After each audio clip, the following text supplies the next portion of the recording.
हमारा टॉपिक क्या है? आवेश उत्पत्ति की इलेक्ट्रॉनिक सिद्धांत। फिजिक्स का पहले पार्ट का पहला लेसन का ये हेडिंग है।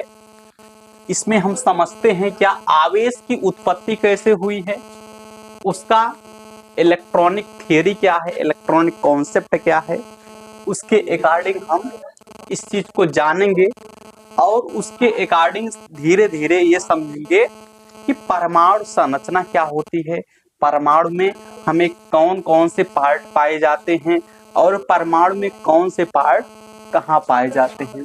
तो आधुनिक मत अर्थात हम क्या समझेंगे, प्रत्येक पदार्थ अणु से मिलकर के बना होता है। अणु प्रत्येक परमाणु से मिलकर के बना होता है ना। अणु किससे मिलकर के बना होता है? परमाणु से मिलकर के बना होता है। लेकिन परमाणु 3 कणों से मिलकर के बना होता है, जो क्या होता है हमारा? इलेक्ट्रॉन, प्रोटॉन और न्यूट्रॉन ना। तो समस्त पदार्थ के सूक्ष्म कण कह रहे हैं प्रोटॉन इलेक्ट्रॉन न्यूट्रॉन से मिलकर के परमाणु बनते हैं, परमाणु से मिलकर के अणु बनते हैं और अणु से मिलकर के हमारा क्या बनता है? पदार्थ तैयार होता है। तो आवेश की उत्पत्ति के इलेक्ट्रॉनिक सिद्धांत में बताया गया है, दर्शाया गया है कि आधुनिक मत के अनुसार प्रत्येक सूक्ष्म कण पदार्थ के सूक्ष्म कण अर्थात परमाणु से मिलकर के बना होता है। उसका आकार 10⁻10 मीटर होता है। उसका आकार कितना होता है?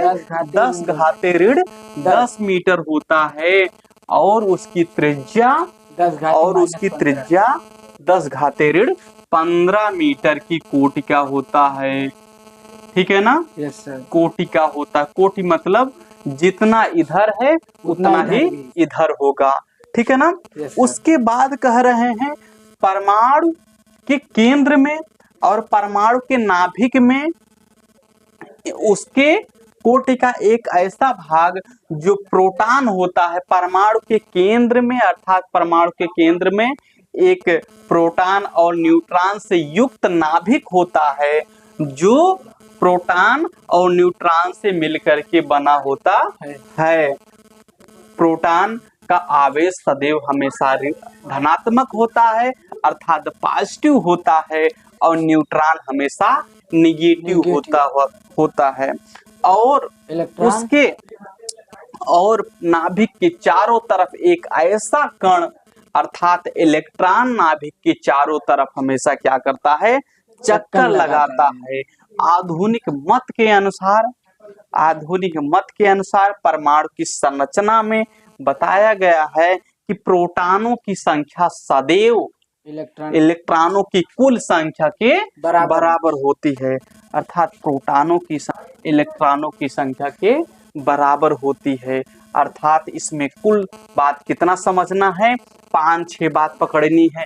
क्या बात पकड़नी है? सबसे पहले आधुनिक मत के अनुसार पदार्थ सूक्ष्म कणों से मिलकर के बना होता है। पदार्थ सूक्ष्म कणों से मिलकर के बना होता है। वो कण क्या हो सकते हैं? इलेक्ट्रॉन भी हो सकता है। परमाणु के लिए कण क्या हो सकता है? इलेक्ट्रॉन भी हो सकता है, प्रोटॉन न्यूट्रॉन भी हो सकता है। और अणु के लिए वह कण क्या हो सकता है? वह कण परमाणु हो सकता है।